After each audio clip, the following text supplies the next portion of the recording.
Alright, so I'm trying something new today. I've got my GoPro on my handy little super light tripod that is too short for my DSLR that I got the other day. So I'm trying out the GoPro for this sort of shot where it's just me talking to the camera, and then save, you know, in a confined space like the car where the camera has no option but to be close to me. And then we'll switch to the 70D when I'm in more opportune situations. So I had to do an emergency stop at the bank today on my way into work because someone spent our money in China. So that's no good. I would get mad about it, but there's no point in getting mad about it because there's nothing you can do about it other than file, you know, the dispute, and then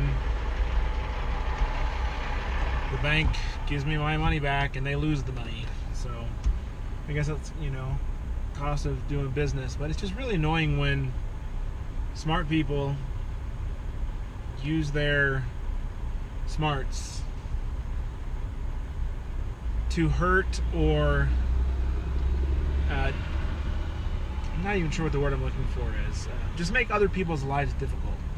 Like, you know, they stole like $500, which in the grand scheme of things, it's not a ton of money. It's not a little amount. It's an annoying amount, that's for sure.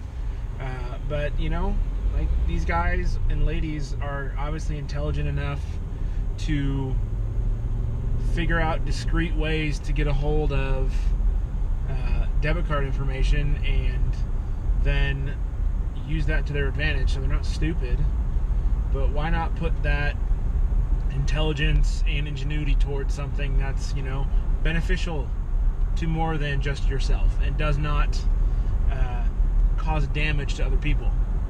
I don't know, it just seems like a good idea to you know, use what you've got to, you know, better the world around you than to use what you've got to better yourself and at the disadvantage of other people. So I'm not mad, I'm just, you know, annoyed that people act that way. It's childish. I got a package today. This one was much cheaper and required much less drama to arrive because I used Amazon. And the thing about Amazon is that their packaging usually makes sense. Not as much sense as Apple's packaging, which is about as minimal as possible for most things. I know there's some outliers. But Amazon, the package usually fits what's inside of it, right? Well, let me show you how this worked today. I already opened it, sorry. So this is the box that came in. It's almost as big as my entire torso. This is what was inside of it. Is this necessary for this? I don't think so. But what's this? Let me show you. This is a selfie stick, but it does a few really cool things. It has a removable Bluetooth remote that can connect to your phone via Bluetooth, and you can use it as a shutter. So that's interesting. It extends 4 feet. I mean, I can't even fit the whole thing in the shot. It's huge. And then it's got, obviously, the tripod mount at the top that rotates like so. And it's made out of aluminum. Although, however, when you get it this long and, you know, you move your wrist a ½ inch, the camera moves 3, just, you know, because physics and all that stuff. But what's pretty cool about it, ooh, other than, oh, no, I didn't break it, we survived, is on the bottom of the handle. I'm going to walk in here so you guys can see this. There is a tripod, or tripod mount thread in there. So, theoretically, I can attach this to the top of a tripod, extend it all 4 feet, and on top of my 6-foot tripod, I should be able to get a 10-foot view from the top of this thing. Now, I'm probably not going to stick my 70D on the top of this just because I don't trust it, because it was only $20, but my GoPro, for sure. So, let's see what that looks like actually. I'm interested. Hold on. Alright. Hey everybody, that's my GoPro on top of the 4-foot selfie stick, on top of the tripod, which is about 5 feet. So it's about 9 feet off the ground, I'd say. So let's see what it all looks like. There's the base. There's the tripod. There's the selfie stick. And there's the GoPro up top. This is going to come in so much use. I mean, seriously, if it's all the way up there, imagine the time lapses I can get, because I've got camel lapse, which I can stick the GoPro on, and then I can rotate it 360 degrees, and it'll take a full hour-long time lapse of what's going on.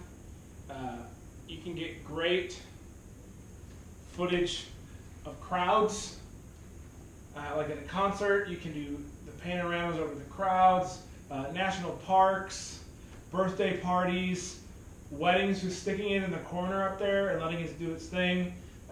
This, I didn't even know that the selfie stick had this feature, and now it's the one I'm most excited about. So,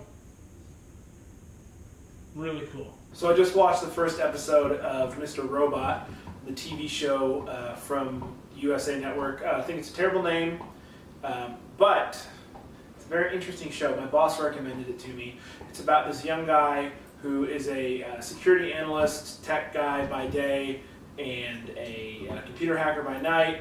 He's got some social issues where he can't really handle people, doesn't like being touched, doesn't like to talk to them.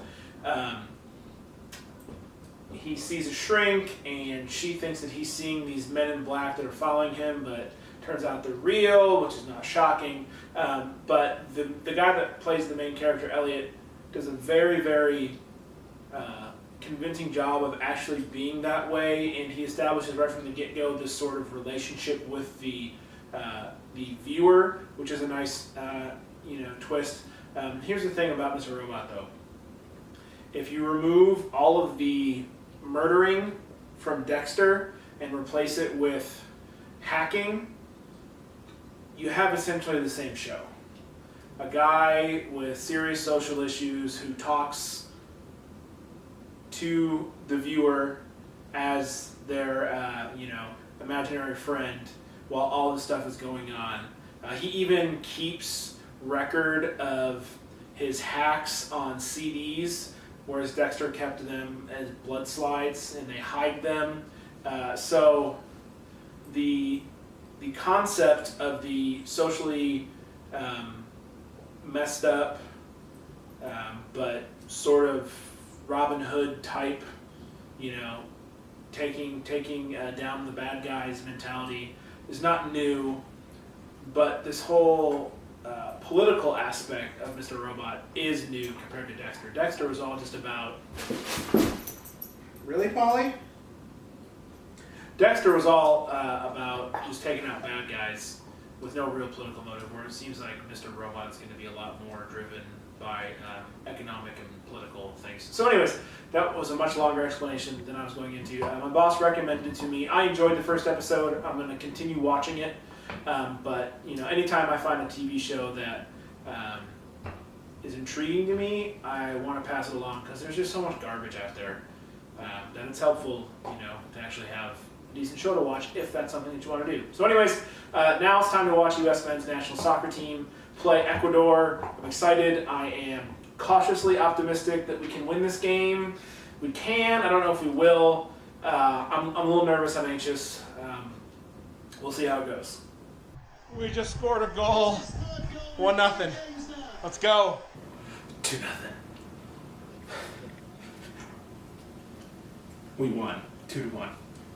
So excited.